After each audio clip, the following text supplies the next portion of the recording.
DBSCG things. What's up, Yuhp gang? It's your boy Taxon, and welcome back to Yuhp DBSCG things. And today we're going over another very exciting deck profile, guys. This is going to be the deck that went undefeated at last week's local. This is going to be Trunks-geta.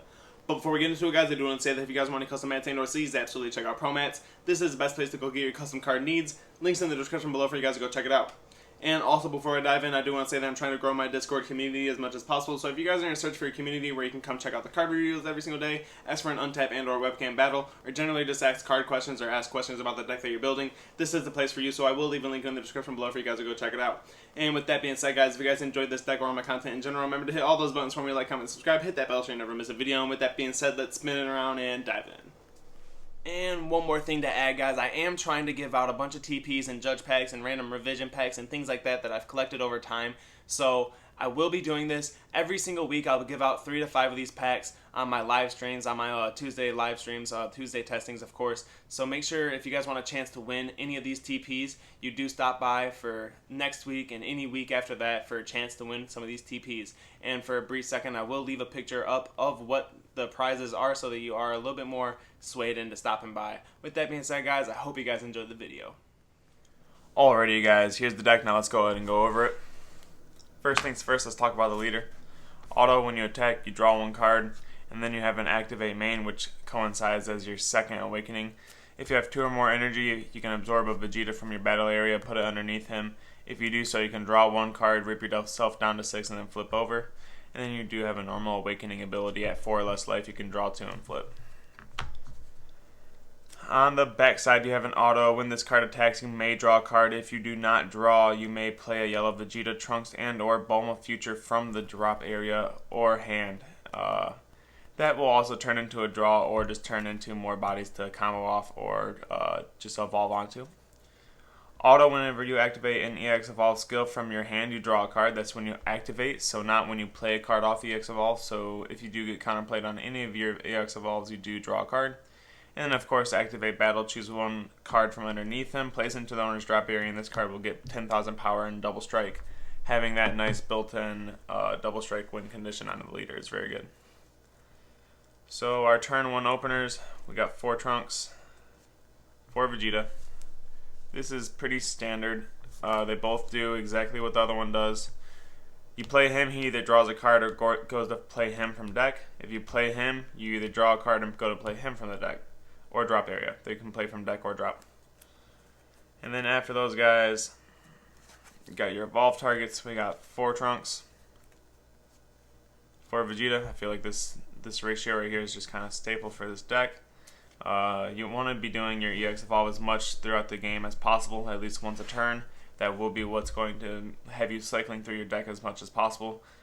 So yeah, absolutely, I run the 4/4 of both of those. Moving into our extra cards, we have 3 Frieza Army Reinforcement. Card's great. Drop yourself from 5 to 4 whenever you're ready to turn your super combos on. Also, just being a stop 2 cards, 2 attacks with 1 card is really good. We have 3 Realm of the Gods, Goku Black Kamehameha. This card is amazing. Half the time I rely my entire defensive turn on this card, other than like things like Mecha Frieza, because Mecha Frieza gets shut down by red and blue a lot. So, and I mean even Focus Break there. So like red, blue, green, every color has a counter for floodgates. So this card helps you on those turns where they do decide to counter your floodgate. You can stop a lot of attacks with this.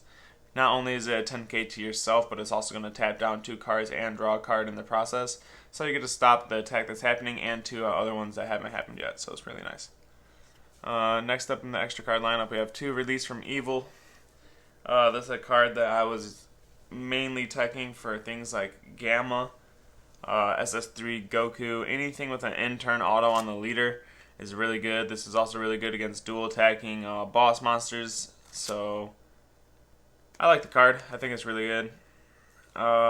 Stops awakening turns. If you're versing a deck where it's not really useful for like their in-turn untaps, you can use this to stop awakening effects. So let's say your opponent is at their 4 life and they're like, alright, I tapped 1 energy, I'm ready to do my untap 1, draw 1. They swing with it. you use Relief from Evil, you're going to negate its skills. The attack, of course, goes through. It can't untap, and then it can't activate its skills for the turn because the leader's skillless. So you lose your Awakening effect, and then you're stuck at the 4 life on the front side at 10k for the rest of your turn. So that's a nifty thing that Release from Evil lets you do. Next up, we have Tyrannical Blow. This card stops at 3 costs or less coming into play, and then it targets a Unison and skill negates it for the turn.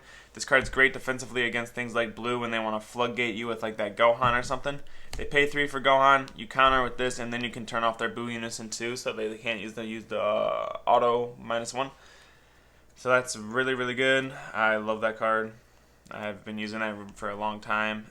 Yellow needed a way to stop floodgates, so that's it right there. Next up, we have Vegeta's Final Flash. This card's been losing popularity more and more and more. I still like this card because plus 15 for 1 energy is absolutely crazy when you're going for game. And just having that, having the backup in your sleeve, being able to skill negate anything if it's going for game, really good, especially ignoring barrier.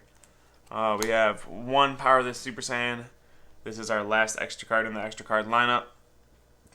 We're limited to only play 1, so we just play the 1. It's a negate the attack, and that's it. And then it has a permanent. If you have 1 energy up, you can use the Activate Battle for free. And then the Activate Battle is choose one of your opponent's battle cards or Unison cards, and then draw a card. Or rest it and then draw a card. Let me read it. Yeah, draw a card, then choose one of your opponent's battle cards or Unison, switch to rest mode. Yep. So that's exactly what it is. We'll move on from the extra cards now that we got that done. Moving into Unisons, guys, we have SS Trunks Altering the Future. This card's absolutely amazing. This has been one of my favorite additions to this deck for the longest. And then right behind him, we have this guy, which essentially just makes for amazing Unison ending turns. You can play him out on 1 turn, and if your opponent does not properly kill, does just straight up doesn't even, not that they don't properly kill him, but if they do not kill him, you're not only going to have your 2 20k attacks, but you can pay 3 on the next turn and then go for 3 25s afterwards. So for your Unison setup, you can get 5 attacks with just Unison. So like first thing yellow, if you get Mecha Frieza, you can do this combo here and like just go crazy. And plus on turn 6, I've done this all on turn 6 before. Pay 3 for him and then pay 3 for him. So that's definitely a thing you can do. So basically, let me read you guys the Unison skill though. These are my only Unisons I play. 3 cost Unison, 20k dual attack, plus -0, choose one of your opponent's battle cards and rest it. That triggers on any card. As long as the card doesn't have barrier, you can rest it. So that comes for any blocker, any this or any that. If you just want it in rest mode, you can rest it. And then it has an additional effect. If the card that you rested off this skill, or targeted off this skill basically, if it has an energy cost of 4 or less, negate its skills and then KO it. So that's amazingly good. This is going to be like Trunks' best way to deal with BMS. So this is a phenomenal card. Activate main, draw 1 card, then choose your opponent's battle cards. Choose all your opponent's battle cards in rest mode and KO them. Having the board wipe is very, very good. I used that in my round 2 last week. We got Gohan. Gohan's in power 3 blocker. So like I said, if you're paying him for 3, so if you don't kill him and he just has 1 marker on him, you can swing twice with him, go into him, -4, leave him at 1 marker, and then swing 3 times with him. So that's definitely a thing that you can do here. In power 3, blocker, pays for 3, he's a 20k. Auto, when you play when this card is played, if you have 4 more markers, you get to choose X amount of battle cards, ignoring barrier from your opponent's drop area, where X is equal to the amount of Unisons you have in your drop area. So most of the time when you do this, you only have 1 in your drop area, unless you decide to stack and then you have 2. But if you do make that happen, you're still gonna get 1 card ignoring barrier in rest mode. It's really good. You have a plus effect on him, draw a card. I rarely use that. When I play this card, I'm more than likely going for the -3 and bombing people. So let's read that one off real quick. Choose up to 1 of your leader cards and this card. They both get +5 for the duration of your turn and until the end of your opponent's next turn. And then you choose and then this card gains triple attack for the turn. So you can swing twice with it and then leave it inactive as a 25k blocker if you want, or you can swing 3 times with it and just have your opponent trying to push through your 20k leader. So that's a very, very good Unison there. Next up, we're going into our super combos. We got the 2 casual foils of Krillin, just for the flex points. We got one of the kanji sign one, alternate art boy, and then we have one Piccolo Gohan. These are our super combo split guys. If you're playing Trunks-geta, you're probably playing this card. This card is just absolutely amazing in this deck. To explain Krillin really quickly, for less life, you bottom deck one card from your hand when you combo with it, and then you draw 2 cards, and then it gains 10,000 power. So it is a 0+0. That's pretty sucky if you're at 5 life for the entire game. And then Piccolo and Son Gohan, Newfound Might. This guy is a super combo. He's a 5 plus 30,000 power. He's reduced in cost for every card in rest mode on your opponent's side of the battle area. And then once you're done comboing him, he comes into play, rests something else, and then draws a card, and then you swing with him. He rests something else and draws a card. So offensively, you're going to get 2 rest, 2 draws off him, and a swing. On top of the fact that you're probably going to use it on your leader swing, which is already going to be a 25k double strike. Plus that makes you a 55k double strike just for 1 card from hand, which is very oppressive when it comes to trying to defend that. So of course, I mean, I feel like I don't need to explain Gohan Piccolo that much. Everyone knows what the card does now. It's a really good unit, really good secret. Next up on the list, guys, we have 4 Mecha Frieza. This card, in my opinion, gets worse and worse and worse and worse the longer that the meta continues to go on and gets more and more Unison reliant.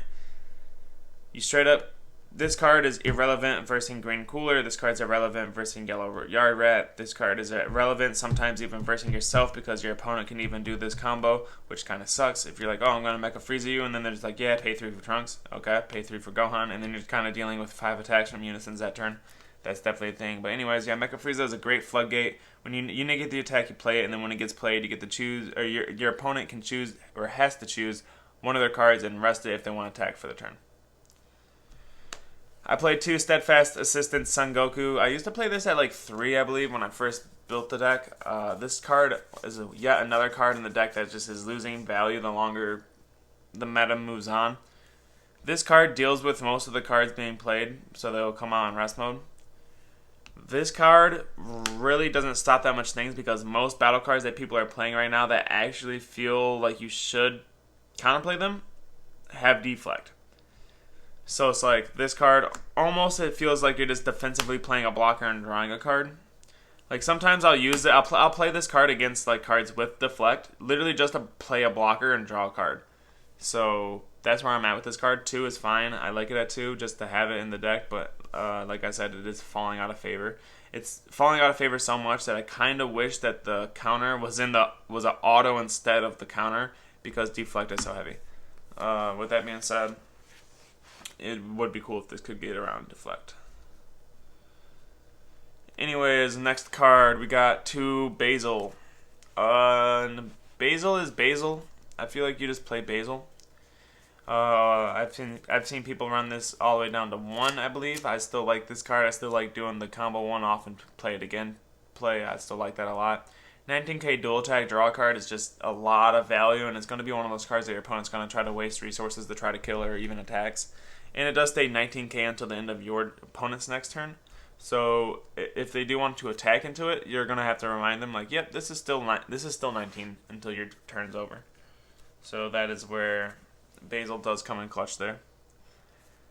Next up, we have 2 Turleses, yet another card that just feels like it's losing more and more value. 20k double strike, absolutely amazing. You're playing them for 2 energy on 3. That's really good. Auto, when this card is played, you get to choose one of your opponent's battle cards in rest mode and then KO it, and then you get to choose one of these following effects. You can either draw a card or choose one of your opponent's battle cards in rest mode and KO it. So you can either KO 2 cards in rest or draw and then KO one in rest. This card's very valuable, very good, but not having deflect or barrier and playing them for 2 is really salty. I don't even know. This card used to be a 4 of in my yellow decks. I've been running him at 2 in like almost every yellow build I do. Like I said, he's kind of just losing a lot. He's losing a lot of value. So that's where I'm at with that. Moving on, we got 2 cooler counter. If you're playing yellow, you're probably playing a bunch of this card. I've seen lists running cooler counter all the way up to 4, which is freaking crazy because just like 2 metas ago, this card was like a Sly Dog 1 of in people's decks. So like that's absolutely wild that people are moving from all the way up to 3 and 4. I've actually considered going to 3 in this deck because this card is absolutely phenomenal. I catch myself using this on not just floodgates that are going to help me push for game, but I use this on a lot of times just to make people eat, having to use a negate. So like if it's at a random point in the game and someone's like, oh, I'll rip a life to go down to 4 and use my homicidal clone, I'll just counter that just to do it, just to make it so that you rip the life and discard it in a negate. So that card it's highly annoying and it definitely does things. We have our 1-ofs now. We have 1 Bergamo. I feel like there's not a reason to explain him too much. You pay 2 energy when something's rested. You play it and then you rest 2 more, ignoring barrier. And you can target energy. He's really good. We got 1 Champa. Champa is Champa. You give something double strike. Like, if you swing with your leader, activate the battle by popping the Vegeta, make him a 25k, and then combo this, make him a 55k double strike, and then he comes out and you swing with him and drop a double strike. Sorry for hitting the camera. Hit the double strike on that. That's a 50. That's 250 double strikes back to back for like 1 energy. That's absolutely crazy. Overall with choice, we have SS Bardock on the mission. This card's decent.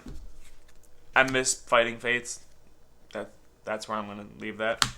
1 Poutine, this is another card that kind of just keeps losing value, and it kind of just doesn't feel right in this deck considering we already have SS Trunks Future on the line. This card comes out when something's rested, so when the very first battle card being played, or Unison played a turn, is rested by Trunks, you can just play her. She coincides with him very easily in that sense. And then whenever your opponent activates a counter skill or plays a battle card off a skill, you get to choose one of the battle cards and rest it. I absolutely love this card. It's really, really good if you decide to save it for like push turns. Like a lot of the time when people are trying to push, I know that they'll bait this guy out. So I'll hold this until I know they're trying to play one of their big bosses off a skill. And as long as it doesn't have a barrier, I'll try to get away with one of these during the middle of the middle of their turn. Rest something and then play this after they've already triggered Trunks in order to get the full value there. So that's definitely a thing. And my very last card of the deck, guys, I have 1 copy of the Critical Triple Strike 8-drop from the deck. This guy is pretty nifty. He's an 8-drop critical 35k. If you have 3 or more energy, you can pay 2 yellow and basically Union Partara, Vegeta, and a Trunks from your battle area. They can be 3 or 4s.